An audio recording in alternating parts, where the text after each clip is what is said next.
सुख है तो प्रभु के नाम में, रूप में, लीला में, धाम में है, मान लीजिए। 50 वर्ष सत्संग सुनने पर भी परिवर्तन नहीं होता जब श्रद्धा और विश्वास नहीं होता। लेकिन जब मरेगा तब तेरे साथ क्या जाएगा? सांसारिक पद जाएगा कि अमुक पदाधिकारी विमान ले आओ, इनको बैठा लो। यदि नाम जप नहीं, चाहे जितना आप साधन भजन कर लें, अन्य भगवान नाम जप नहीं, भगवत चरणारविंद का आश्रय नहीं, तो इस माया पर विजय प्राप्त नहीं कर सकते। ये लिख लो आप। ये दुर्लभ देह मिली है, भगवान का नाम जप नहीं किया तो जिन जिन से प्यार किया सब छूट जाएंगे। सबको समय पर जो चाहिए मिलेगा। सब ठाकुर आराधना करें, भगवत गुणगान करें, नाम कीर्तन करें। हे भाई, मेरी प्रार्थना मान लो, इस संसार में कभी किसी को सुख प्राप्त नहीं हुआ। बड़े बड़े चक्रवर्ती, सम्राट, बलशाली, तपस्वी, बड़े बड़े, जब तक परमात्म चरणारविंद का अनन्य अखंड चिंतन नहीं हुआ तब तक हमें विश्राम या सुख कहीं आज तक न प्राप्त हुआ है न होगा। जैसे मर्त लोक है ऐसे ही सब लोग मर्त है। ब्रह्मलोक तक सब नाशवान है। थोड़ी अवधि अधिक है। केवल प्रभु का नाम, रूप, लीला, धाम सत्य है और सब मायाकृत है। कोई आज नष्ट होगा, कोई कल, कोई परसों, लेकिन मरना सबको है, नष्ट सब कुछ होगा। एक तू अविनाशी है। तू अपने स्वरूप को जान जा, परमात्म स्वरूप में स्थित हो जा। इसीलिए मानव देह मिली है। श्रीपाद कह रहे हैं यहां सुख नहीं है। यहां से परे अगर स्वर्ग लोक आदि के लोकों में सोच रहे हो सुख है तो नहीं है। सच्चिदानंद सुख के बिना हमारी प्यास नहीं बुझने वाली, क्योंकि हम सच्चिदानंद प्रभु के अंश हैं। पार्थिव माया रचित भोग विलासिता में कभी हमारी तृप्ति होगी ही नहीं। पश्चाताप, अशांति, चिंता, शोक, व्याकुलता, इसके सिवा और कुछ हाथ नहीं मिलना। देख लो, सब भोग रहे हैं। यहां से लेकर ब्रह्मलोक तक सब मायामय जगत है। इसलिए ना इह और ना इह परे, ना इस लोक में ना परलोक में। सुख है तो प्रभु के नाम में, रूप में, लीला में, धाम में है, मान लीजिए। श्रीपाद कह रहे न पत मोह जालेस्मिन, मत गिर इस मोह जाल में। ये अज्ञान का, विद्या का ऐसा जाल है कि बड़ों बड़ों को गिरा देता है। बड़े बड़े कौन? जिनको शास्त्र ज्ञान है, जो जानते हैं कि ये नहीं करना चाहिए, उनको भी वो भ्रष्ट कर देता है। इतना प्रबल अज्ञान है। जब तक हमको भागवतिक संग नहीं मिलेगा तब तक इस मोह जाल से निकलना बड़ा कठिन है। भागवतिक संग प्रभु की कृपा से मिलता है। जब प्रभु दयालु, दया करके द्रवित होते हैं तो या तो किसी साधु को उसके समीप पहुंचा देते हैं या उसको किसी साधु के समीप पहुंचा देते हैं। फिर परम मंगल प्रारंभ हो जाता है, क्योंकि अज्ञान रूपी तिमिर अंधकार का नाश करने के लिए उनके वचन रूपी सूर्य का जब प्रकाश होता है तब उस अंधकार का नाश होकर सत्य वस्तु का अनुभव होता है। पर अज्ञानी जीव अगर भगवत कृपा से सत्संग भी मिल जाए तो वो उसे एक मनोरंजन समझता है, उसे अपने जीवन का परम मंगल समय नहीं समझता है, महत्व नहीं देता। जिसका संत वचनों पर, गुरु वचनों पे महत्व नहीं है, वो 50 वर्ष सत्संग करे तो भी लाभ नहीं मिलेगा। और जिसका संत वचन, गुरु वचनों पर महत्व है तो एक शब्द से कल्याण हो जाएगा। ये बड़े आश्चर्य की बात है। 50 वर्ष सत्संग सुनने पर भी परिवर्तन नहीं होता जब श्रद्धा और विश्वास नहीं होता। भवानी शंकरो वंदे श्रद्धा विश्वास रूपिणो। जब तक हमारे अंदर ये भाव नहीं आता कि जो संत भगवान, जो गुरुदेव भगवान बोल रहे हैं, ये मेरे मंगल के लिए बोल रहे हैं, मुझे एक एक अक्षर वैसे ही आचरण में उतारना जैसा बोल रहे हैं। आप उतारने के लिए उत्साहित होइए तो आपको गुरु शक्ति, संतों के द्वारा प्राप्त भागवतिक शक्ति आपको उसमें बल देगी।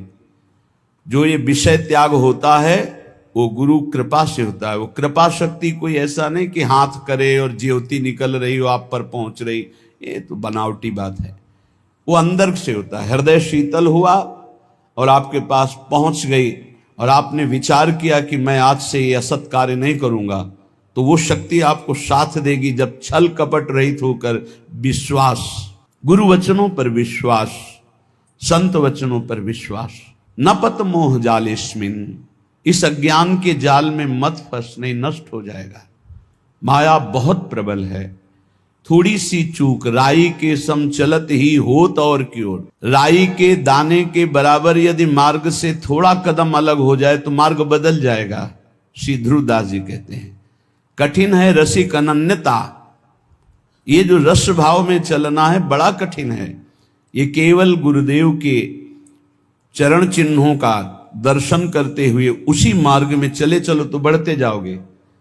इधर उधर देखा तो इतना लुभावनापन है कि छोड़ दोगे वो मार्ग और उस लुभावनेपन की माया की वाटिका में मनोरंजन करने लगोगे। इसलिए श्रीपाद कह रहे हैं न पत मोह जालेस्मिन, इस अज्ञान के जाल में मत फंसो। अनुदिनम परमानंदो वृंदावनम ही समाश्रयाद्यैव, जहां नित्य परमानंद की वर्षा होती है, प्रिया प्रीतम प्रेम रस की वर्षा करते हैं, ऐसे वृंदावन का आश्रय लो, ऐसे वृंदावन का वास स्वीकार करो, रसिकों का संग करो, उनकी आज्ञा के अनुसार चलो, बस जीवन मंगलमय हो गया। पर कुमार्गगामी मन ये बात नहीं मानता, उसको मनमानी करने में अच्छा मिलता है। जो कुमार्गगामी मन होता है उसको मनमानी करने में सुख की अनुभूति होती है और आज्ञा पर चलने पर दुख की अनुभूति होती है। यही विपरीतता है। ये मार्ग विपरीत बुद्धि से नहीं चला जाता, अनुकूल बुद्धि। श्री कृष्ण अनुकूलेन प्रतिकूलस्य वर्जनम प्रतिकूलस्य विसर्जनम। रोको, वर्जन करो, रोको अपने मन को प्रतिकूल जाने से, त्याग दो उन बातों को जो आज्ञा के विपरीत है, तभी आप अध्यात्म की ऊंचाई पर चढ़ सकते हैं। पर नहीं, श्रीपाद कह रहे ना पत मोह जालेस्मिन, ये अज्ञान का जाल बिछाती माया, मत फंसो। ना पत मोह जालेस्मिन, क्यों मोह जाल में फंस रहे हो। अनुदिनम परमानंद वृंदावनम ही समाश्रयाद्यैव, तुम वृंदावन वास करते हो तो परमानंद का अनुभव करने के लिए श्री जी के हैं। आप निश्चित समझिए जहां आप परमार्थ के विरुद्ध चलेंगे अंतराय इष्ट और गुरु से हो जाएगा। अंतराय पड़ने का मतलब है असाधन, अंतराय पड़ने का मतलब है अवज्ञा, अंतराय पड़ने का मतलब है मनमानी कपट। एक शब्द भी नहीं कपट होना चाहिए। परमार्थ के पथिक में छल कपट नहीं, मोह कपट छल छिद्र न भावा। जैसे सुंदर एक बाल्टी दूध हो लेकिन उसमें एक खटाई की फांक डाल दो, फाड़ देगा। ऐसे ही एक शब्द कपट का भी गुरु प्रीति में अंतर डाल देता है, भगवत प्रीति में अंतर डाल। भगवान कहते मोहि कपट छल छिद्र न भावा, निर्मल जन मन सो मोहि पावा। अपराधी को कभी अपना अपराध स्वीकार ही नहीं होता है, वो मन स्वीकार ही नहीं, अगर स्वीकार कर ले तो ठीक हो जाए। इसलिए बहुत सावधान। देखो यहां मनोरंजन नहीं है। ए मूर्ख, ये शरीर, इस शरीर संबंधी स्त्री पुत्र मित्र देह घर संपत्ति, ये काल के एक प्रहार में सब मिट्टी में मिल जाएगी, सब छूट जाएगी, कोई तेरे साथ नहीं जाएगा। एक क्षण विचार कर, यदि तू नाम जप नहीं करता, भगवद आश्रित नहीं है, भगवत भजन नहीं करता और खूब सांसारिक कार्यों को करके उन्नति को प्राप्त हो रहा है, ठीक है, लेकिन जब मरेगा तब तेरे साथ क्या जाएगा? सांसारिक पद जाएगा कि ये अमुक पदाधिकारी विमान ले आओ, इनको बैठा लो। अरे देवराज इंद्र के पद से सीधे अजगर योनि में भेजा जा रहा है, चक्रवर्ती सम्राट महादानी निग सीधे गिरगिट बनाया जा रहा है, तो तुम सुअर कुत्ता बनने के लिए कौन सी बड़ी बात है? एक क्षण में नीच योनियों में जाना पड़ेगा।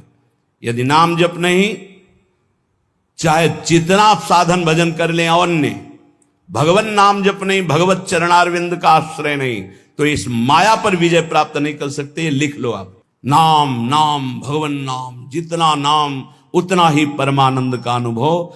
ए मूर्ख, स्त्री पुत्र देह गेह द्रविणादौ मयि विश्वसी मूढ़, मत विश्वास कर कि ये तेरे हैं, छूट जाएगा।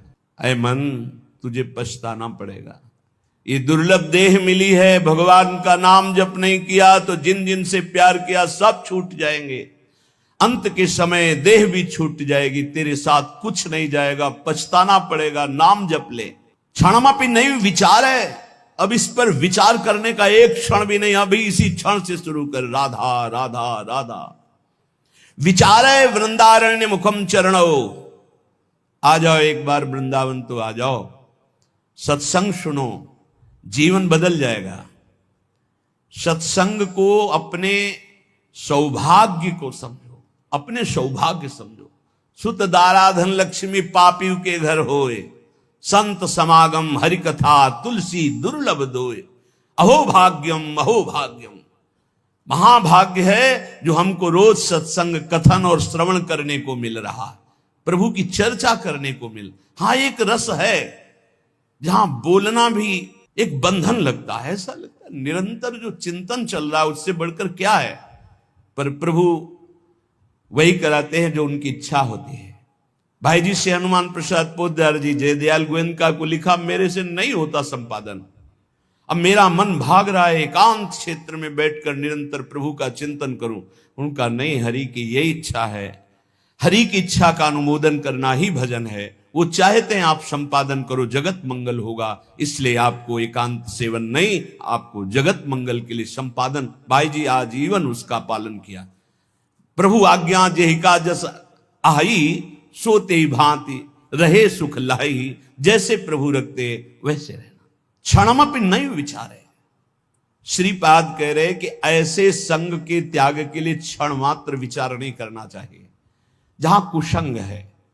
धन्य है माता, धन्य है वो पिता, धन्य है वो गुरु, धन्य है वो मित्र जो भगवत मार्ग में, अध्यात्म मार्ग में लगाएं, क्योंकि यही सार्थक है। भगवान ऋषभदेव जी अपने पुत्रों को बैठाल करके उपदेश करते हैं, वही पिता पिता है, वही माता माता है, वही गुरु गुरु है, वही शिष्य शिष्य है, जो भगवत प्राप्ति करा दे, जो भगवत प्राप्ति कर ले इस जन्म में। यदि पिता हो तो भगवान ऋषभदेव जी जैसा, जो अपने पुत्रों को भगवत प्राप्ति का उपदेश करके भगवत मार्ग में लगाया।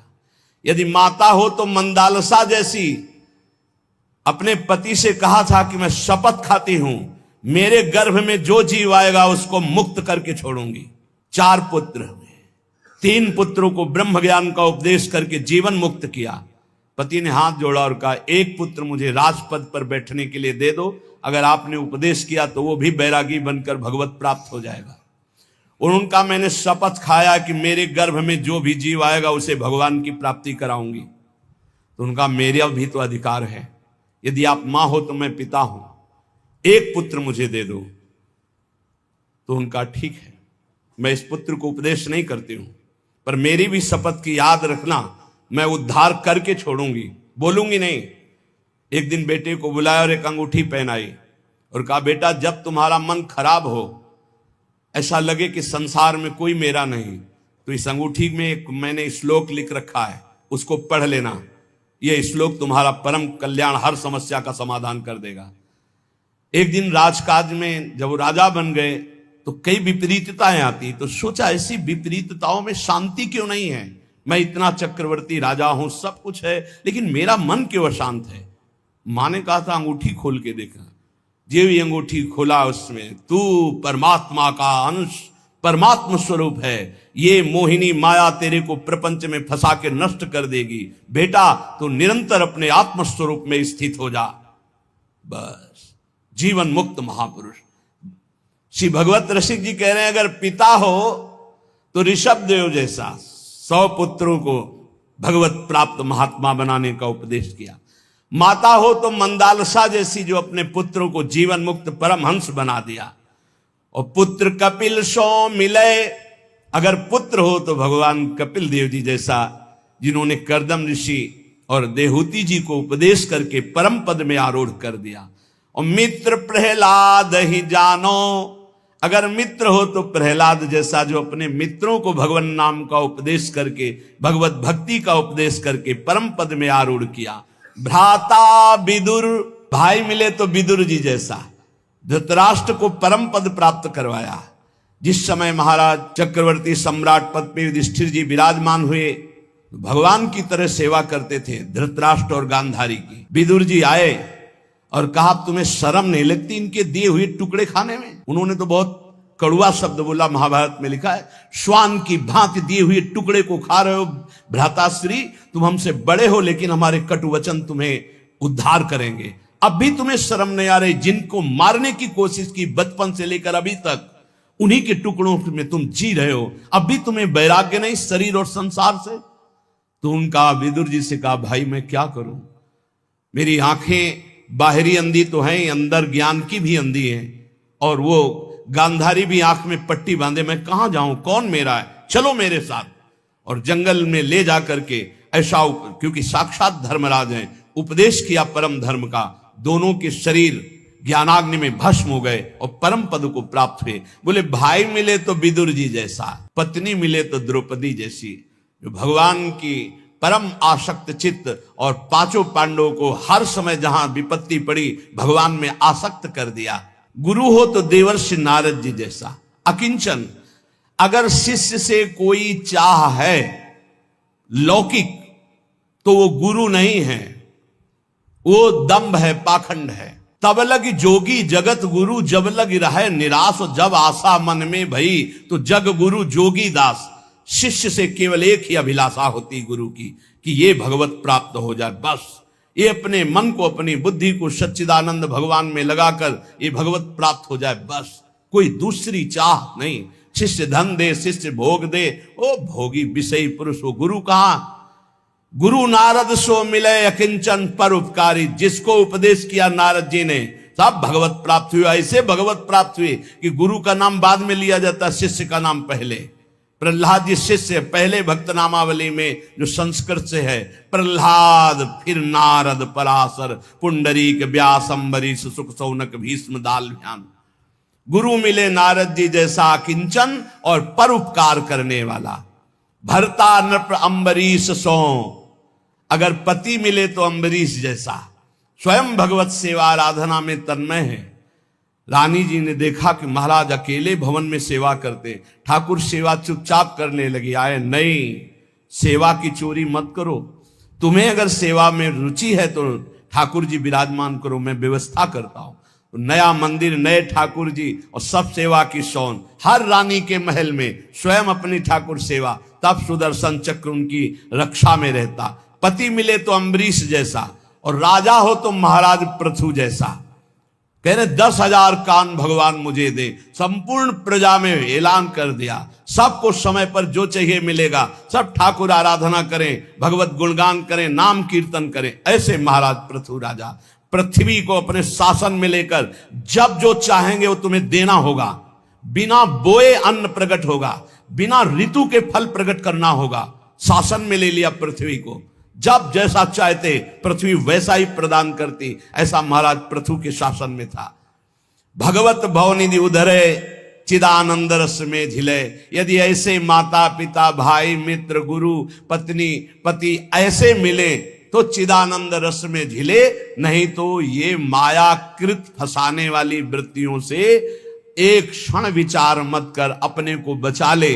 प्रभु के नाम चिंतन में, रूप चिंतन में, लीला चिंतन में लगा ले। ध्यान से सुन लो। प्रश्नकर्ता जन प्रश्न करते रहते, मैं ये दान करता हूं, मैं तीर्थ यातन करता हूं, मेरा अगला जन्म होगा कि नहीं होगा? तो सुन लो, मंत्रानुष्ठान नियत समय वाला, भाई 4 घंटे मंत्रानुष्ठान कर लिया, 20 घंटे खाली है, 20 घंटे में जब आप मरोगे तो जो चिंतन होगा वही गति प्राप्त होगी। ये 4 घंटे का भजन आपको अगले जन्म में उत्थान करेगा, लेकिन भगवत प्राप्ति नहीं। तपस्या, तीर्थयाटन, दान, व्रत, जोग, यज्ञ, आचरण, जितेंद्रियता तक ये जन्म मरण चक्र को नहीं रोक सकती।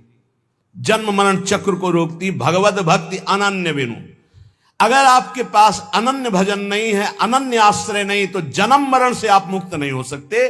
भगवत भक्ति अनन्य बिनु जीव भ्रमत संसार। अब भगवत रसिक जी कह रहे हैं अनन्य भक्ति आती संत संग से, लेकिन किन संतों का संग करो? जिनसे हमारा इष्ट मिलता हो, हमारा मत मिलता हो, रहनी आचार मिलता हो, स्वभाव मिलता हो, उन्हीं से बैठ करके भगवत चर्चा करनी चाहिए अपने इष्ट धर्म की। नहीं तो मौन होकर एकांत भजन करना चाहिए। इसी को ध्रुवदास जी ने लिखा है, इष्ट मिले और मन मिले, मिले भजन रस रीति, तहां निसंग को है मिलिए, तासों की जय प्रीति। एक संत भगवान आए थे, वो लपेट में लेना चाहते थे नाम रूप को मिथ्या कह के, एकदम जैसे सामने वाला बलवान योद्धा होता है तो जो उसे परास्त करना चाहता है, जितने दांव आते तुरंत मारता है, वो यही उसकी कमजोरी होती है। वो तुरंत दांव पे दांव मारता जाएगा तो जान लेना कमजोर आदमी है। उसको यह नहीं कहा जाता बहुत प्रवीण योद्धा है, नहीं, प्रवीण योद्धा गंभीर होता है। पहले सामने वाले के वार, जितने वार हैं उनको काटता रहता है। जब देख लेता है कि अब ये वार चलाने लायक नहीं रहा, तब अपना अमोघ बाण संधान करता है। ये पहचान होती है। कमजोर आदमी अपने फटाफट जितना कुछ है वो एकदम उगल देगा। वो एकदम खंडन करने आए थे नाम रूप का, क्योंकि जानते हैं नाम रूप की ही जय जयकार हो रही। एकदम एकदम बस सर्राट से शुरू हुई। और रुको रुको रुको, आपके गुरु मूर्तिमान है या निराकार है? मूर्तिमान है। गुरु ने मंत्र दिया है ना, हाँ, मंत्र मूर्तिमान है, शब्दाकार है या निराकार है? हाँ, शब्द है बस। चाहे गुरु कहो चाहे इष्ट कहो, बात एक ही होती है। बिना साकार उपासना के स्वरूप बोध नहीं होता। पक्का लिख लो। स्वरूपानुसंधान भक्तिरेव गरीयसी, भगवान शंकराचार्य जी। जो भी गुरु प्रकट होते हैं वो मूर्तिमान होते हैं, आकाश में बोलते हैं, आकाशवाणी मूर्तिमान होते हैं। उनके चरण पखारे जाते हैं, उनके चरणों में बैठकर उनकी आराधना की जाती है। उनके वचन मूर्तिमान होते हैं या व्यक्त। बेमतलब का ज्ञान जिसका कोई अर्थ नहीं है। खंडन खंडन खंडन, अरे किसका खंडन? सर्वम कलमिदम ब्रह्म, किसका खंडन? समझे में नहीं आता। वो बस बिना सदगुरु कृपा के समझ में नहीं आता। किसका खंडन? जिसका खंडन कर रहे हो वही है, दूसरा नहीं है। वो अरूप भी है, वो रूप भी है, वो नाममय है, वो अनंत नाममय है, वो अनाम भी है, वो साकार भी है, निराकार भी है, सगुण भी है, निर्गुण भी है, सर्वत्र है, सर्वत्र से परे है, सब में भरे है। वो अनंत महिमाशाली है। वो क्या है क्या नहीं वेद नहीं कह पाए तो तू क्या कह पाएगा? कितनी सामर्थ्य तेरी वाणी में। सरस्वती भी नहीं, असित गिर समस्यात कज्जलम सिंधु पात्रे सुतर वर शाखा लेखनी पत्र मूर्वी लिखत यदि ग्रहित्वा शारदा सर्वकालम तदपि तो गुणा नाम मीश पारम नयाति। स्वयं सरस्वती जी समुद्र को स्याही बना ले, वृक्षों को लेखनी बना ले, सारी भूमि को कागज बना ले और अनंत काल तक लिखती रहे तो भी हमारे भगवान की महिमा नेति नेति ही रहेगी। हम तुम्हें एक जबान वाले क्या लिख सकते हैं, क्या गा सकते हैं? उन अनंत महिमा, वो ये है, हाँ है, वो ये नहीं है, उसमें भी है, वो ये नहीं है, वहां भी है, नहीं है, वो है, वो है। जहां कह रहे हो नहीं है वहां भी है। परमात्मा तत्व को जान लेना ऐसे खिलवाड़ समझते हो? 4 ग्रंथ पढ़ लिए तो ज्ञानी समझते हो, 4 शब्द पढ़ लिए तो ज्ञानी समझते हो। बिना गुरु चरणों में बैठ करके तत्वबोध किए, ये केवल बातों से नहीं। नायमात्मा प्रवचने न लभ्या न मेधया न बहुना श्रुते न, वही आत्म तत्व गुरु रूप से जिस पर कृपा करता है उसको बोध हो जाता है। इसलिए इष्ट धर्म मन मत मिले रहनी गहनी स्वभाव, भगवत ऐसे भक्त सो मिलत बढ़े चित चाव। बहुत समझने का विषय है। एक बार चर्चा में बताया था कि काशी से महात्मा आए थे, ऐसा अभी 4-5 दिन के अंतर्गत वो आए, इतनी प्रसन्न मुद्रा और आके से जैसे प्राण न्यौछावर कर दे। उन्होंने कहा पूरा जीवन जो निकल जा रहा था संभाल लिया। मैं आखिरी उम्मीद लेकर आया था, वो उम्मीद मेरी सार्थक। अब इतना आनंद, क्योंकि सब साधन ठीक थे, जो कनेक्शन वही बिल्कुल फिट हुआ। बोले इतना आनंद है कि अब मुझे कोई परवाह नहीं, बस यही डर लगता है ये छूट न जाए। तो ये डर बना रहे कि ये छूट न जाए। ये डर ही डरपि हरिवंश हित जिनो भ्रमय गुण सलिल पर, जी नामन मंगल लोक त्यों सुहरि पद भजन विलंब करे। ये डर बना रहना चाहिए कि कहीं भगवत चिंतन छूट न जाए, कहीं हमारा कनेक्शन टूट न जाए। ये बना रहेगा तो कभी नहीं टूटेगा। भगवत रसिक जी कह रहे हैं भगवान का अपमान कर दोगे तो सह जाएंगे, लेकिन भक्त का अपमान कर दोगे सर्वनाश कर देंगे। राम रोष पावक सो जरई, लात हनी भृगु हृदय में तो हर की नो सम्मान। भृगु ऋषि ने जाकर भगवान की छाती में लात मारा तो भगवान चरण दबाने लगे, कहने लगे हमारा हृदय बड़ा कठोर, कहीं आपकी चरण में चोट तो नहीं लग गई? हमें पता होता कि आप आ रहे हैं तो आपकी अगवानी करता, आपके चरणों में पल्लो बिछाता। लेकिन अम्बरीश अपराध सुन भगवत मूंदे कान, जब भक्त का अपराध कर दिया दुर्वासा जी ने और जाकर कहा त्राहिमाम शरणागत, आपका व्रत है कि आपकी शरण में जो आ जाए उसको निर्भय अभय कर देते, प्रभु रक्षा करो अपने सुदर्शन से। तो भगवान ने कहा अहम भक्त पराधीनो अस्वतंत्र युधिष्ठ, कान मूंद लिए, कोई पुकार नहीं सुनी, जाओ अम्बरीश जी के पास। इसलिए भगवान के अपराध बन जाने पर भगवान क्षमा कर देंगे, लेकिन भक्त का अपराध बन जाए तो भगवान कान मूंद लेते हैं, क्षमा नहीं करते, भोगना पड़ता है। या भक्त क्षमा कर दे या फिर भोगना पड़ेगा। वैद्य वही है जो रोग मिटा दे, गुरु वही है जो गोविंद से मिला दे।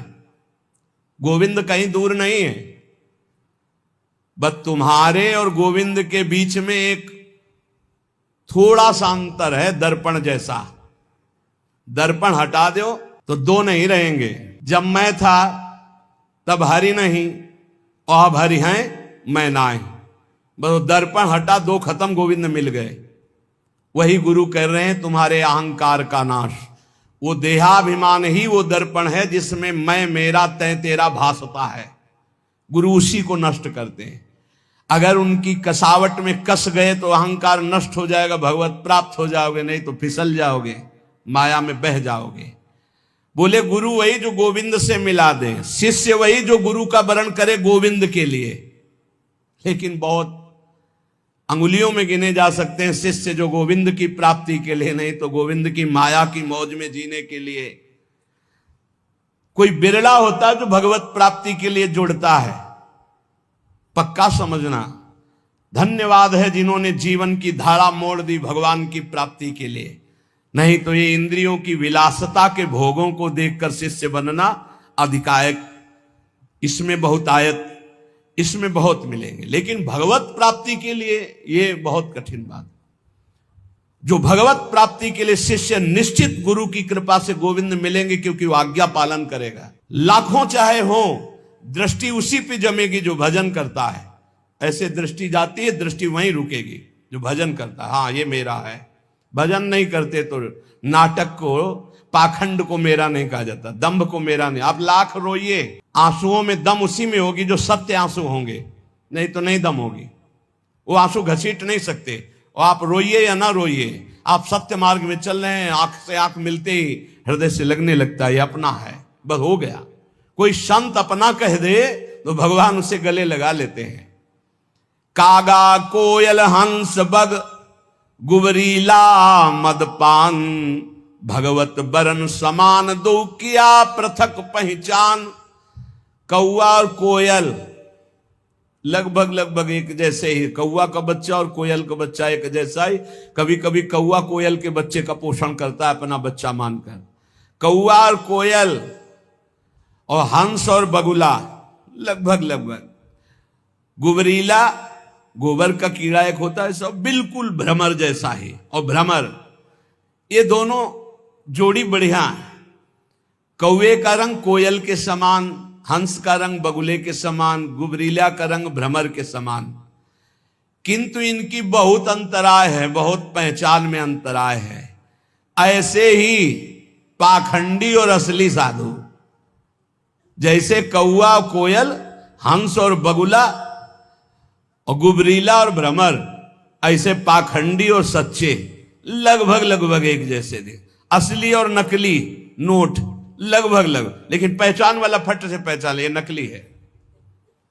ऐसे ही वेशधारी में सत्य वेश आचरण करने वाला और पाखंड करने वाला अंतराय होता है। तो उसकी पहचान क्या है?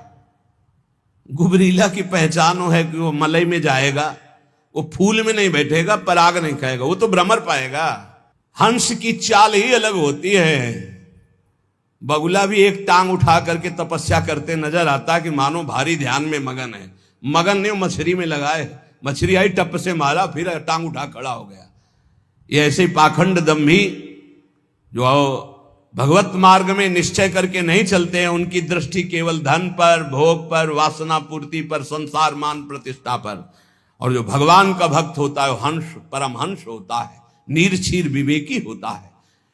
वो मलवत विषयों का त्याग करने वाला, वो भगवत चरणारविंद के प्रेम पराग का पान करने वाला भ्रमर होता है, गुबरीला नहीं होता, वो कौवा नहीं होता, वो कोयल होता है, प्रियालाल का यश गाने वाला।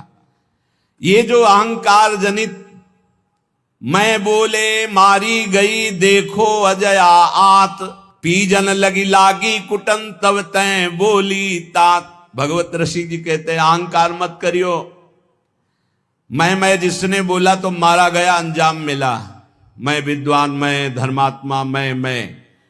इसलिए मैं का त्याग करके, मैं के साथ कोई भी अगर शब्द नहीं तो शुद्ध ब्रह्म में है, ध्यान रखना। और जहां कुछ भी लगा, मैं विद्यावान, मैं धनवान, मैं कुलवान, मैं रूपवान, मैं ज्ञानी, मैं भजनानंदी, मैं, मारा जाएगा। ये माया रौंद देगी पक्का। किसी को नहीं रखा, गरुण महाज्ञानी गुण राशि, उनको भी भ्रम पैदा कर दिया, औरों की तो बात जाले।